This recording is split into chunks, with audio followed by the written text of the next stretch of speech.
The plot thickens with every passing second, keeping you guessing until the very end.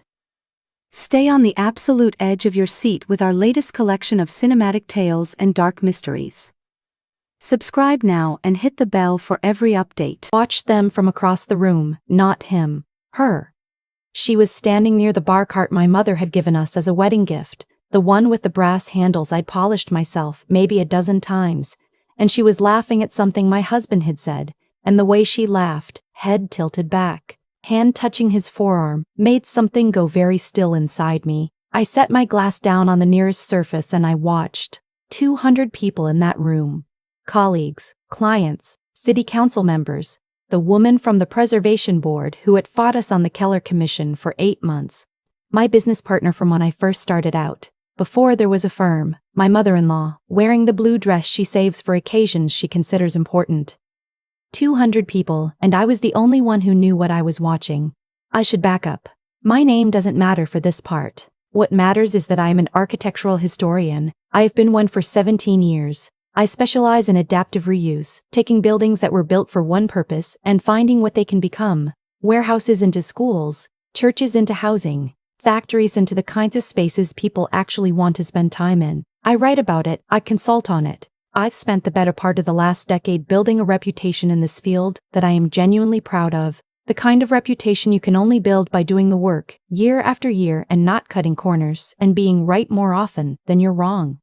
My husband is a developer. That's how we met. He was involved in a project I was consulting on, an old textile mill outside of Providence, and he was smart and funny, and he listened when I talked about the building's history in a way that felt real.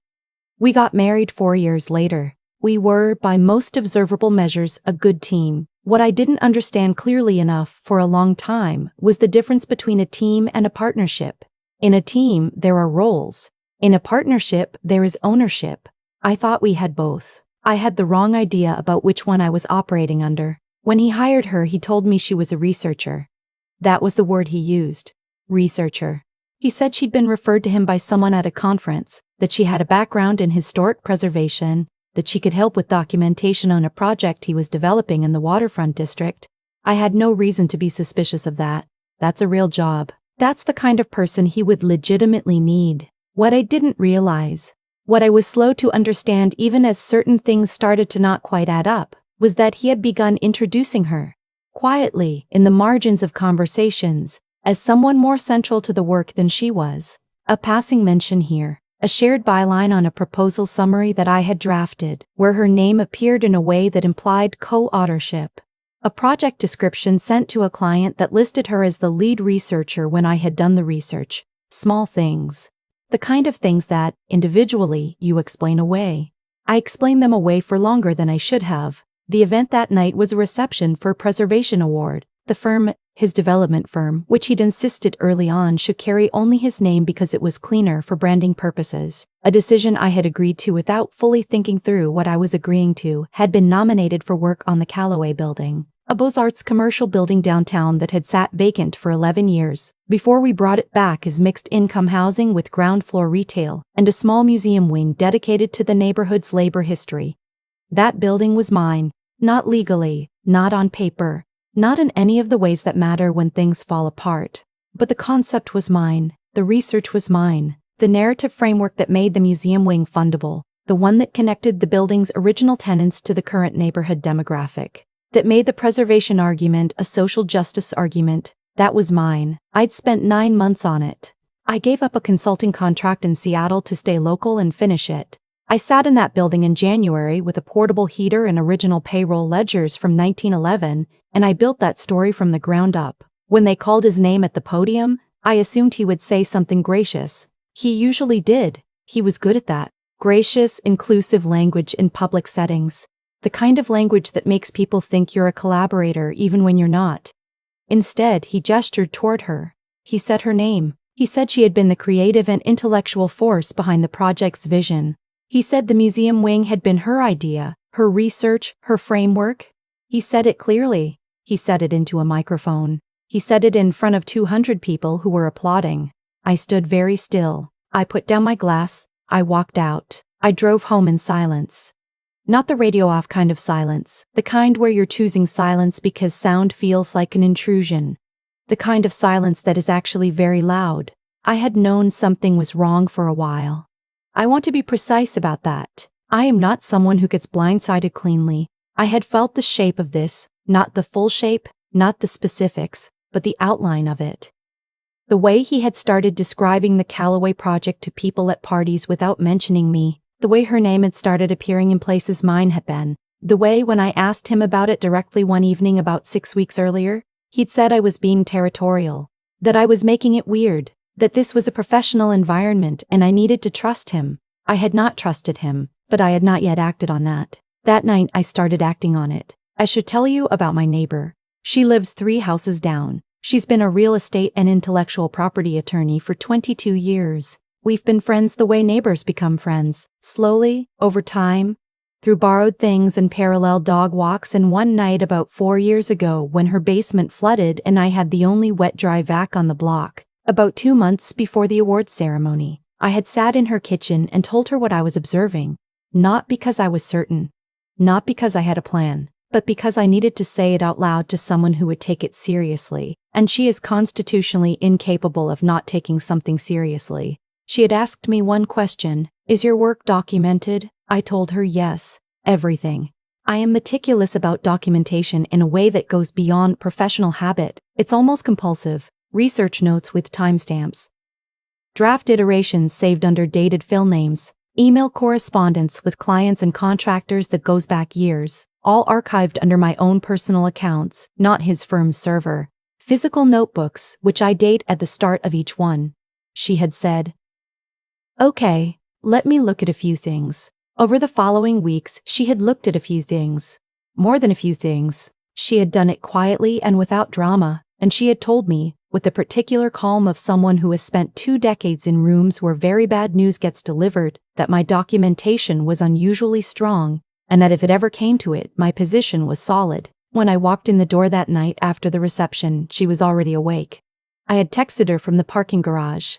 She was sitting at her kitchen table with a cup of tea and a folder, and the specific expression of someone who had been expecting this call. I need to tell you about the weeks that followed, because they are the part people don't usually talk about. There's a version of this story that skips straight from the public humiliation to the triumphant reversal. I understand why. The middle part is not cinematic. The middle part is paperwork and phone calls and sitting across a table from a man you married and watching him try to figure out if you actually have what you think you have. I did have what I thought I had. The first conversation happened 10 days after the reception. My attorney was present. His attorney was present. He came in with the demeanor of someone who expects to be managing the situation, which told me a great deal about what he assumed the situation was. He assumed I was upset. He assumed this was an emotional response. He assumed the question on the table was how to manage my feelings. The question on the table was not that. My attorney placed a packet of documents in front of his attorney. Original research notes, time-stamped. Email correspondence with the Preservation Board, the Housing Authority, the Historical Society, all originating from my personal accounts, all predating her involvement by 18 months in some cases. Draft versions of the framework document in sequential dated iterations, a letter from the director of the Neighborhood Historical Society, who had worked directly with me on the museum wing concept, attesting to the timeline and nature of my contribution. His attorney looked at the packet. Then he looked at my husband. My husband looked at the table. There was a silence of approximately 15 seconds. Then my attorney said quietly, "We have a few things we'd like to discuss. I want to be honest about what that moment felt like. Because I think the honest version is more useful than the clean version. It didn't feel like triumph. Not yet. It felt like grief with a hard edge underneath it, like finding out that what you'd suspected was actually true, which is never entirely a relief, even when you needed it to be true for practical reasons. I had loved this person, not uncritically, not without complications, but genuinely. We had built something together, imperfectly, with unequal terms I hadn't named clearly enough, but together. And sitting in that room, watching the document speak for me, I felt the full weight of what had been done, not just the credit theft, the longer, slower erasure that had led to it. He had not woken up one morning and decided to betray me. He had made 100 small decisions over years to minimize my contribution to our shared work, to let her name replace mine in incremental ways, to let me stay comfortable enough that I wouldn't look too closely at the infrastructure, the finances, the filings, the external communications. I had let him hold all of that, because I trusted him and because I preferred the work itself to the administration of the work. That was my mistake, not trusting him. That's just something that happens. My mistake was confusing trust in a person with abdication of ownership. They are not the same thing. Here's what the documents showed, specifically because specifics matter. The Callaway building project had been developed under a consulting agreement between my husband's firm and a research and advisory entity that I had incorporated 4 years earlier, on the advice of a different attorney, for tax purposes. My husband had been aware of this entity. He had, in fact, encouraged me to set it up. What he had apparently not anticipated was that the consulting agreement, which his firm had signed, attributed the intellectual framework and research methodology to that entity, which was solely mine. The museum wing narrative, the social equity argument, the labor history framework, the funding proposal language that had unlocked the community development grant that made the whole project financially viable. All of it had been produced under that agreement. All of it was, on paper, mine. His attorney asked for 2 weeks to review the materials. They took 11 days. When they came back, the tone had changed considerably. I stood up in front of those people at the Preservation Society 2 months later and I accepted the award. Not on behalf of his firm. For the consulting entity. For the work, the executive director of the Preservation Society introduced me by my actual role, which she had verified through the documentation my attorney provided. She called me the architect of the project's intellectual framework. She said the museum wing had come from a research methodology I'd spent a decade developing. He was not in the room for that. We were, by that point, in the early stages of a divorce.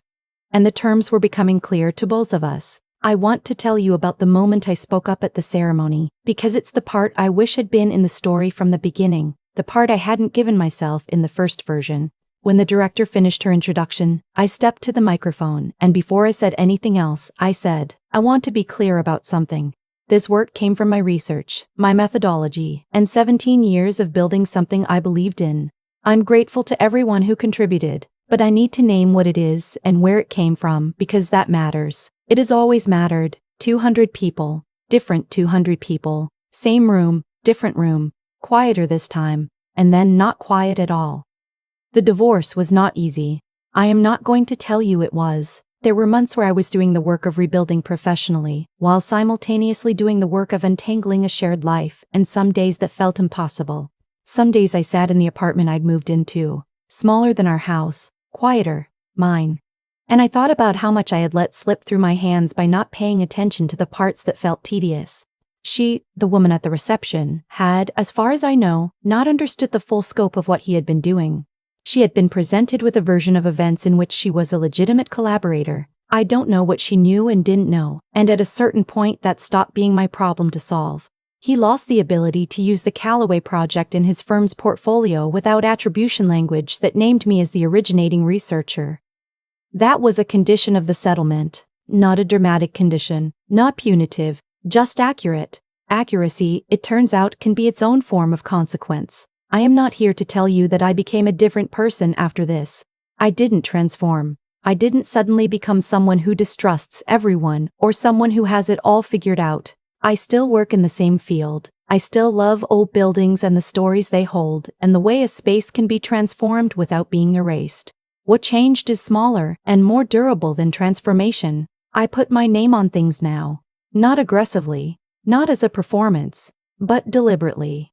Every document, every proposal, every framework, it carries my name, my entity, my timestamps.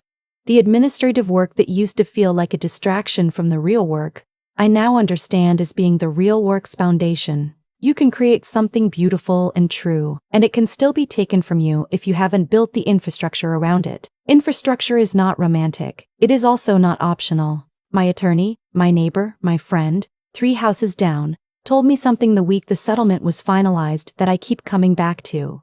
She said, you had already done the work to protect yourself before you knew you needed protecting. That's the part most people wait too long for. I had done it accidentally, out of habit because I'm compulsive about documentation. But I'll take it. There's an empty building 2 blocks from my apartment. Former department store, 1923. Terracotta facade, boarded windows, about 12,000 square feet of underutilized space in a neighborhood that's been asking for a library annex for 6 years. I have a meeting with the city next week. I incorporated a new entity last month. Solely proprietorship. My name on the filing. My name on everything. There's a particular feeling I've been chasing my whole career. The moment when you walk into a building that has been empty for a long time, and you can see past the damage and the dust and the specific sadness of a place that's been forgotten, what it actually is, what it was built to be, what it still could be. I felt that feeling for the first time in years, standing in my own apartment. On the first morning, the lease was in my name alone. Everything in that apartment, I had chosen. Everything in that apartment, I had chosen. Everything in that apartment, I own. That's not a small thing. That's, as it turns out, the whole thing. People ask me sometimes if I regret how long it took, if I wish I had seen it sooner, moved faster, said something out loud before the night he stood at that microphone and handed my work to someone else in front of 200 people. I used to think the honest answer was yes. Now I'm not so sure. What I've come to understand, slowly, in the months since, is that the timeline wasn't a failure. It was information, every small thing that didn't add up, every explanation I accepted too quickly, every moment I told myself I was being territorial or oversensitive. All of it was teaching me something about the difference between trust and surrender. I had confused the two for a long time. I had told myself that letting him handle the infrastructure was generosity, was partnership, was what people who love each other do. What it actually was abdication. And the consequences of abdication don't announce themselves loudly. They accumulate quietly, in the margins, in the small print, in the places you stopped looking because you trusted the person standing next to you. That's not a moral failing. It's just human. But it has a cost. Here's what I believe now. The things we build carry the energy of how carefully we guard them. I spent 17 years doing meticulous, serious work, time-stamping everything, maintaining my own records, filing under my own entity almost by accident, out of habit. And that habit protected me in ways I didn't know I needed protecting. I didn't build those defenses out of suspicion. I built them out of integrity, out of the belief, somewhere underneath everything, that the work itself deserved to be treated with precision and respect. And when the moment came, that precision was the only thing that mattered. He had spent years slowly rewriting the story of what I had built. And I had spent years, without knowing why, keeping the receipts. Cause and effect are rarely dramatic. They are usually just patient. What I want to say to anyone watching this, anyone who is sitting with that uncomfortable feeling that something is being quietly taken from them, who is explaining it away, who is waiting for more certainty before they act, is this: the clarity you're waiting for doesn't usually arrive before the damage. It arrives after. What you can do now, today, is treat your work like it belongs to you. Because it does. Put your name on it. Keep your records. Understand the paperwork even when it's tedious, especially when it's tedious, because the people who benefit from your inattention are counting on you to find it boring. Integrity is not just about how you treat other people. It's about how honestly you see your own situation, and whether you have the discipline to build protection for yourself, even when things still feel fine. Intelligence is not just being right about big things. It's being rigorous about small things, consistently, long before they become big things. And resilience is not the dramatic kind, not standing in a spotlight and declaring yourself victorious. It's the quieter kind, driving home in silence and knowing what you have to do, walking into a room and saying, clearly and without drama, this is mine, and here is why. My attorney neighbor told me once that the strongest position you can be in is having already done the work before you needed it done. I think about that a lot, not because I got lucky, but because it clarified something I want to carry forward. Preparation is not pessimism. It is the most optimistic thing you can do. It says, I believe in what I'm building enough to protect it.